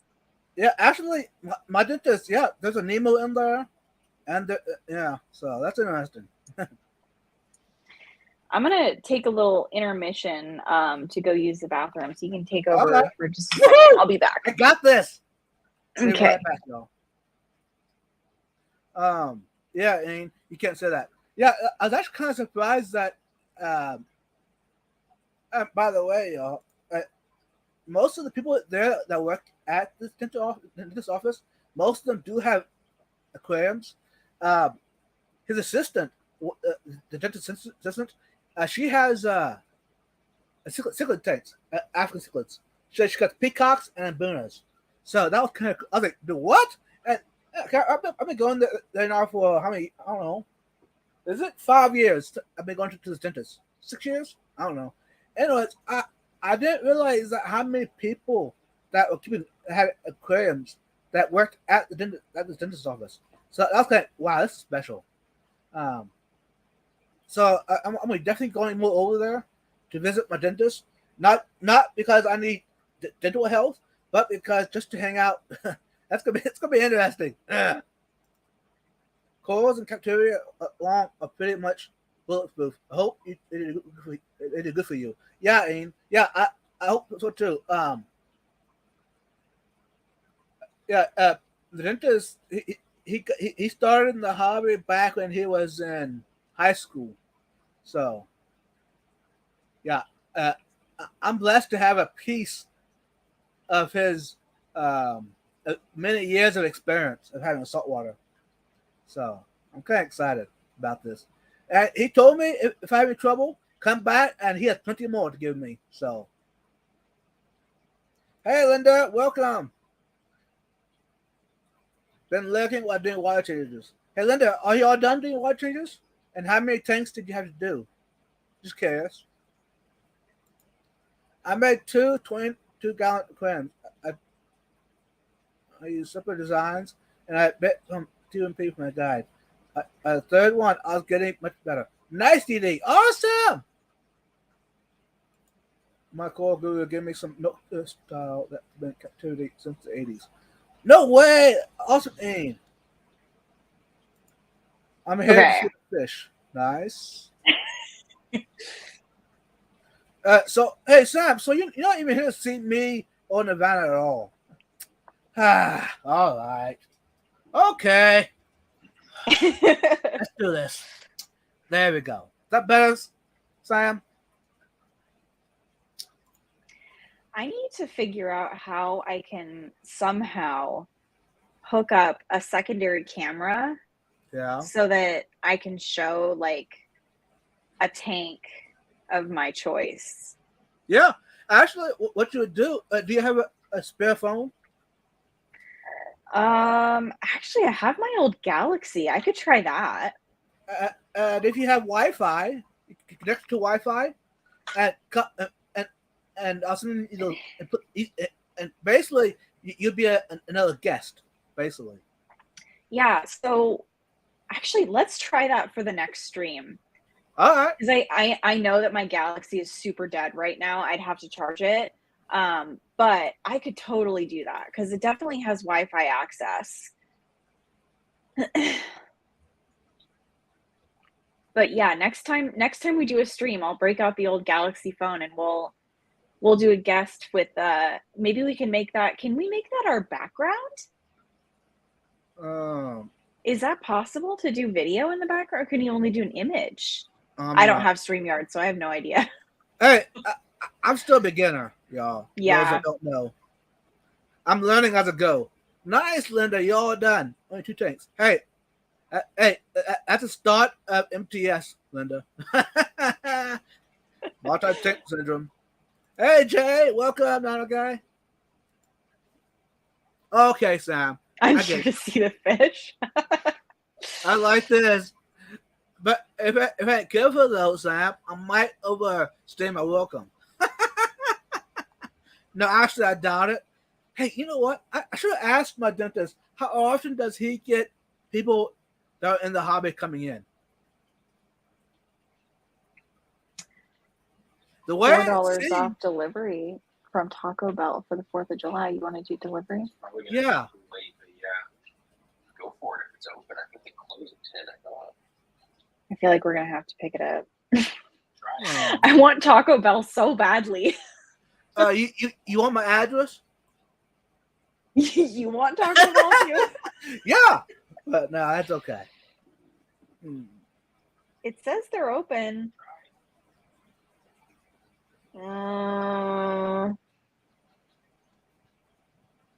It won't let me select it though. OBS with the green screen. There we go. Okay. Yeah, I'm gonna order some Taco Bell. Would you go pick it up? Yes, while honey. I'm still streaming? Sure, honey. Whatever you say. I love you. I'm starving. I ate those like little granola things, but it was not enough. I need one of those chicken salad things. Give me the same thing, 2 of the things. You want 2? Yeah. Okay.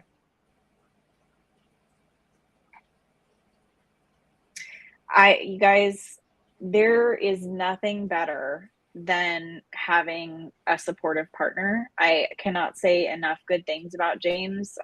Even when he's not in the room, he allows me to do stuff like this and actually like gets into it with me. He likes the shrimp that I breed, and he encourages me to do DIY projects. So I'm just saying, like, if you have never experienced that, I mean, I'm so lucky to be marrying him. He's amazing. Yeah. Shout out to the best. Yeah. Supportive partners are really, they're super underrated. Yeah, and we'll all learn together from each other. Oh, Zen Ginger. Okay. The Mexican pizza. I wish that I could do the Mexican pizza. I can't because I'm allergic to gluten. So it's unfortunate. Hey, Fish Dreams, welcome. Most Taco Bell should be open till 2 a.m. Yep. Okay. Yeah. So the problem is the app, the thing that I use to order the food, it doesn't always work properly. Oh. So every once in a while, it will tell me that I can't order from the store that's like right up the street here. Hang on, I gotta focus real quick while I. Yeah, this is the point in the day where my ADHD meds are like completely worn off, and I'm just like all over the place. Yeah. Yeah, right on, Sam. Subscribe to Serena. Do for James. Exactly. Yeah. Shout out to James being a great future husband. That's awesome. He is. And what else? Oh yeah, hey, another update, y'all. I finally procrastinated enough, way too long. I put the baby discus into the tank behind me. Finally, Oh, you finally put them in? yeah. That's awesome. I made the Oh, move I can last see night. him up there. Yeah, That's so and, cool. and I was actually kind of surprised. I had no issue of aggression yet. I was Yeah, afraid. and honestly, it with what I've seen of discus, generally speaking, they will be okay for, especially if they're much smaller than them. As long as there's enough of the smaller ones, they Right. will generally leave them alone. So they Yeah. look great though. That tank is Oh, coming along so well. well, thank you. Yeah, there is 13 babies in there. So now, of course, eventually I'm gonna have to pull some out. Either get Yeah. more tanks for them, or give them away, or trade them, or whatever. Well, when you raise them up and get them nice and big, oh, sorry, I'll turn that back on. We usually Ooh, it's stay kind of on stream ghosty. this long. It's kind of like Um, fireworking in the background, huh? Woo! there we go. I'm not gonna turn my. I'm gonna let my fish rest, Oh yeah, no, don't worry about the fish. It's good. but yeah, this light, everything is set to turn off at 10 p.m. So Yeah, this is the latest we've ever streamed. We're yeah, usually hanging out backstage by this point. right. But this, hey y'all, do not expect to see this every week. This is a special. This is July 4th. Yes. Yeah. So, Yeah, and this is nice. So, we were talking about earlier that I would really like to do a like a Q&A, a personal Q&A, because I feel like it would be kind of nice to for the viewers to like have a chance to get to know me personally. So, right. we'll probably do that. I don't know. What do you want to do? Next stream? The one after that? It depends on the topic. If the topic ain't too big, we can always, yeah. And y'all, I usually do not know the topic until a couple days before the live stream. Yeah. But hey, no, I it's mean, okay. so one of the topics that I would love to cover is Wallstad tanks and dirted tanks because a lot of people do them not necessarily wrong, but they jump in and they don't really know what they're getting themselves into. So that would be a topic that it would probably be pretty short because I'm not going to go into the full ecology. Excuse me, I'm hiccuping because I'm hungry. Uh-oh. Yeah, I get hiccups on a couple of different occasions. Drinking carbonation for some reason gives me the hiccups. Sugar for some reason gives me the hiccups, and also when I'm hungry and when I've been talking a lot. Hey, Oh, hey, that Zen, sucks. I got a lot of questions about discus. Maybe I need to message you, email you, Yeah. because I'm still learning with discus. Even though, okay, I've had them now for a year and a half, but I'm still beginner. I wish I knew more, but I've been asking Lisa. I've been asking Jason and Joanna. Yeah. The Zen Ginger, Diana was on KG discussing her actual methods and purposes. Yeah, that video was excellent. So Diana Wallstad is actually super approachable about this kind of stuff. If you ever have a chance to like talk to her, she is just a wealth of knowledge. She actually just released a new version of the Ecology of the Planted Tank Aquarium. It's excellent. So if you haven't seen it or had a chance to read it, it is available on Amazon. There's a digital and a physical copy. So if you want to snag that, I highly recommend reading it. Even if you never plan on doing a dirted tank, it is worth the read just to understand what happens in a dirted tank because the actual science behind it is super interesting. So, it's just a great informational background to have anyway. But yeah, we'll discuss Wallstad tanks. I think that would be a good topic to do. Maybe next stream we'll do Wallstad tanks. I've done a few. I tend to cheat and use filters for the first 3 months.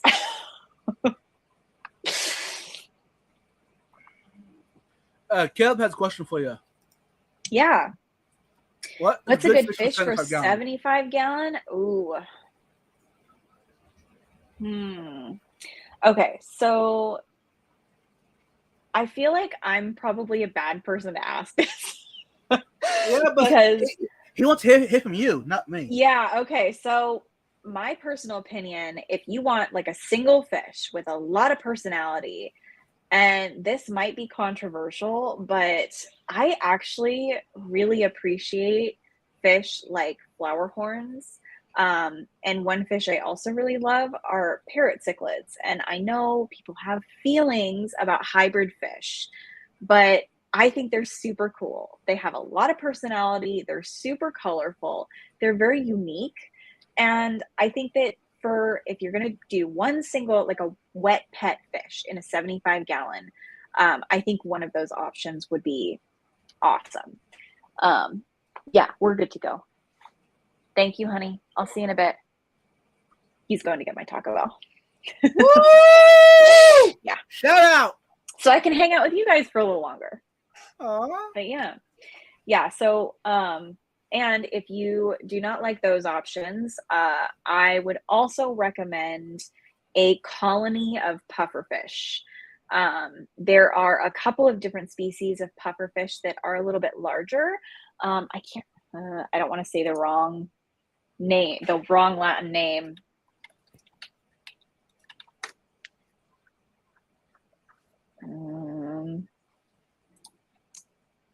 Their colloquial name is Amazon puffer, but I want to give you Colomesius asalis, or Amazon puffer. They're in the Tetradontidae family, and they are super cool, and they can coexist in a community. So in like a colony setting, you have to have a large tank, like a 75 gallon, but you can keep, a few of them in there, and they get to a decent size. So that would be another good option for a 75 gallon. Are they brackish or just regular freshwater? No, they're freshwater. Yeah. Okay. There's a lot of freshwater pufferfish that people think are brackish that are not. Okay. Like there's another one, golden puffer, freshwater, because there's a saltwater golden puffer. So Ari globus modestus is a super shiny golden pufferfish that only gets to about, this long. So that would actually be another great option for a 75 gallon tank. And they're super cool. This one there's one on Aqua Imports right now. I'm going to share my screen so you can see a picture of it. Okay, go ahead. Yeah. So they're very shiny. Wow. They have this awesome kind of beautiful. They almost look a little bit like a saltwater fish in that way. Yeah. But let's see. Oh, it looks like they're out of stock. But they're generally, $50 to $70 is usually what I see them for as juveniles. So awesome, cool species that I'm eventually going to have one myself. Nice. I think the absolute minimum tank that they're recommended for is a 40 gallon. So if you wanted to put one in a tank and you were limited on size, a 40 gallon would be like the low end of that recommendation. I would actually, since they're a pufferfish, they're going to be really messy eaters and really they're going to eat a lot and they're going to poop a lot. So the more water volume you have, the better. So what would you have to feed them on a regular basis? So mostly snails. Most puffers will eat snails. Oh, why are we always yelling? Is headed out. It was awesome having you in here. It was good to see you. Have a good night. I will enjoy my Taco Bell. I always enjoy my Taco Bell. Awesome. You don't recommend the Amazon puffer. So fish streams, do you have one or do you have them in a colony? Because I have read that they do not do well by themselves. They absolutely need to be in a group. You eat Taco Hell.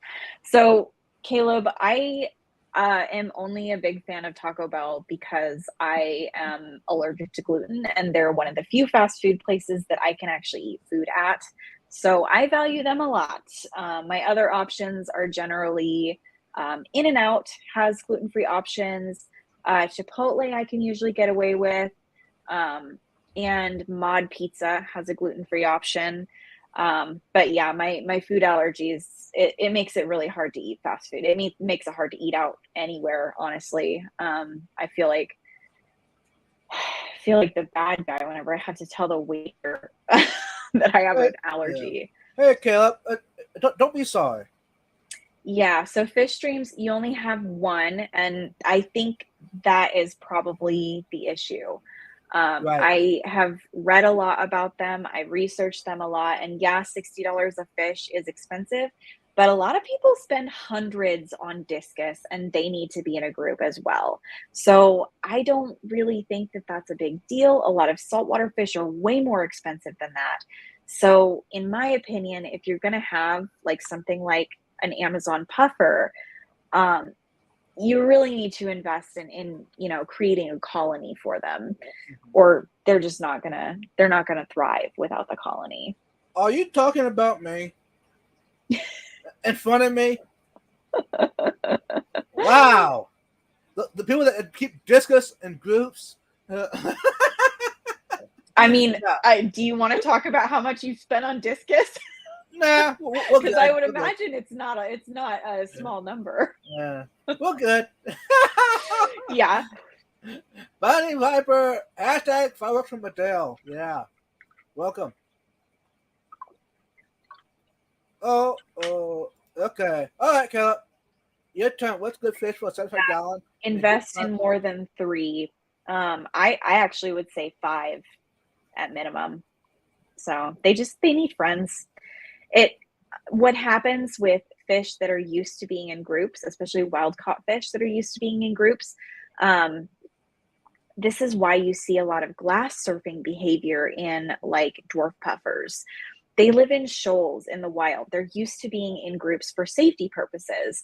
So if you want one of those species that is going to be wild caught and is going to come from a group setting, you better be willing to recreate that in your tank, because when you put them in your tank, they're just going to get stressed, and stress harms their immune system, and that's just going to make them get sick. So if you want healthy, happy fish, replicate, healthy, happy, wild caught fish. Because we can actually give great homes to wild caught fish. You just have to be willing to put in the time, the money, and the effort to recreate what they would be experiencing in the wild in a safer environment in your tank. Hey, Bunny, it's good to see you.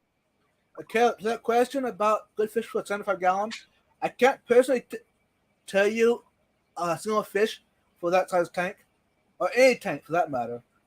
I'm all into multiple fish in a tank. Probably my favorite right now is discus for a 75-gallon tank. Do like six of them. It'd be perfect. And pick them up all at the same time. Yep. I'd recommend get a tank raised, and if possible, get one that is top water raised. Yes. All mine are all raised in top water. That makes it so much easier, because the wild caught discus need like a ton of tannins in their water and super acidic pH, right. Especially if you're trying to breed. And a lot of people do the wild type discus because they are beautiful. Like they are stunning fish, but they're a lot harder to keep. Right. I do have. If you want a display tank with different species, I can give you like a ton of different lists for communities. Oh yeah. I didn't pay that much for my last horse. Jesus. So for community tanks, rainbow fish, Beautiful. Perfect. Love rainbows. Yep, you've got some rainbows. You can do, a lot of people say, oh, you can't mix rainbows because they'll, the bloodlines will get muddy. And if you're not breeding, it doesn't matter. Get some rainbows, get a lot of different types of rainbows. As they mature and fill out, rainbows live quite a while. I think 10 to 12 years, right? I don't know, I think they're kind of like dogs in that way. They usually live quite a while, especially the larger species. So rainbow fish are a great option. Let's see. Electric blue acara are a great centerpiece fish. Yeah, they're awesome. Okay. I will say genetics, not super fantastic.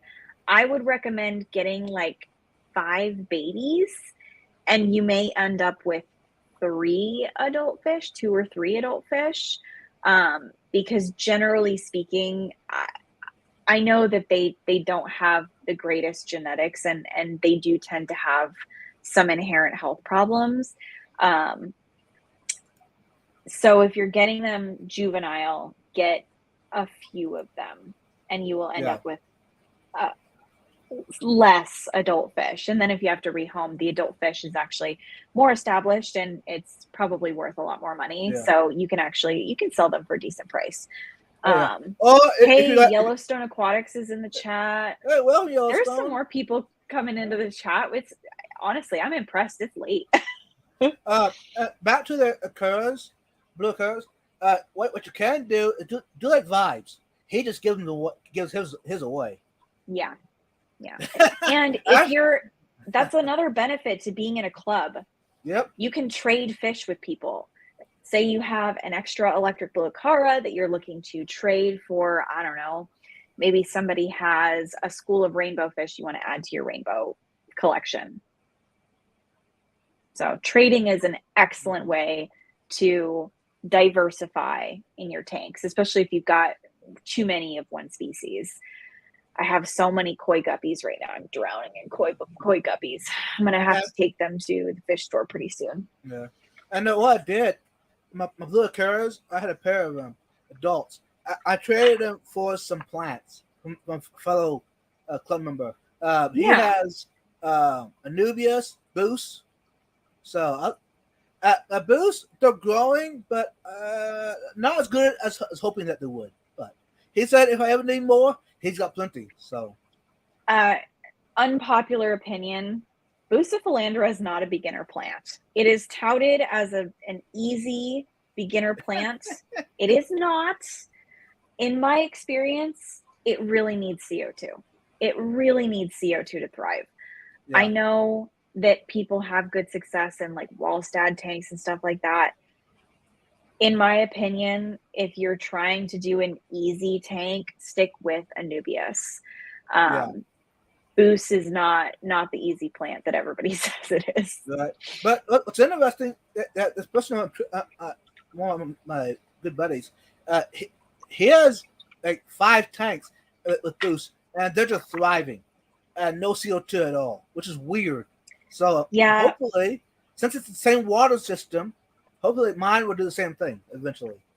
So I have some Boost that is, it's actually Bucephalandra mini leaf version 2, which is a very, very tiny cultivar of Bucephalandra. The leaves are literally like this long. Mm-hmm. And I actually have that in my paludarium, and each section of that plant has put out, in the 3 months that I've had them, they've maybe put out 1 leaf per section of plant. So they grow so slowly. I'm sure that without that injected CO2, their slow growth really becomes a hindrance, especially in like a low tech tank with low lighting. I just don't think that you're going to be successful with Boost without CO2. Yeah. Unless you have like super low pH and your dissolved CO2 naturally is higher. I don't know. I just haven't had good luck. No. Anubias, hornwort, wisteria, water sprite, all of those are easy. I would also say that bulbitis fern is another really great, easy plant. That plant thrives on neglect. It also likes hard water. So if you've got hard water, it's a great one. Another one that's really easy is Pogostemon stellatus octopus. That's a nice, like very leafy, tall plant. So it's great for backgrounds for tall tanks. Also like lotus, lily, like lily plants, the dwarf aquarium lily, Yeah. tiger lotus. Both of those are great options. And for those that wondered, you can put them in with your dwarf cichlids, and it'll be okay. Yeah. I got them in with my cichlids, my dwarf cichlids. I'm still trying them on my bigger cichlid jet Africans. They're growing, but not as fast as I was hoping. I'm thinking the cichlids are irritating them too much, but yeah, it's okay. Maybe. Yeah. Boost is just a slow grower. Honestly, the only time I've ever seen it grow quickly is in an immersed setup with like in a terrarium style thing. Hey, uh-oh. Hey, y'all. So I guess we're going to be here all night now. She's happy. I am happy. So what do we got? Oh, don't blow me up as I'm like looking at my food. Woo! Oh no! I think my salad lid came off. Hang on. I'm gonna make sure I don't spill it. Now it's making everybody hungry. Good. Hey, everything, guy. Welcome.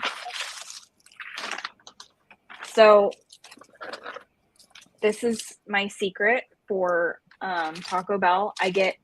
I have the rewards program, and I had a bunch of rewards stacked up. So I always get a free taco, and then I get one of these salad bowls, and I remove all the beans and stuff because my stomach doesn't handle legumes well either. It is a salad, Zen Ginger. I remove all the beans, and there's very little rice in here. It's mostly chicken, lettuce, and other veggies. And then I take this taco and I dump the taco on top of it. Ooh, that sounds good. Yeah, it's fantastic. I don't want to make a mess all over my desk mat, though. Yeah. Y'all think we should stop the live stream? That way we can eat in peace? Yeah, I don't really want to eat in front of you guys. All right. As much as I, enjoy having a chill chat night. I think maybe we need to end it. Close it down for the evening, and we'll be back. Yeah. So next week we'll do another stream. I hope you'll be here. Yeah, you guys. It's always fun. So you and if y'all got anything you want us to discuss or talk about, email us, message us, get a hold of us, and we'll either put in the next live stream or in the future, coming up in the future. And those made it here in the replay, I don't know what we did to deserve this. You could watch a 2-hour stream.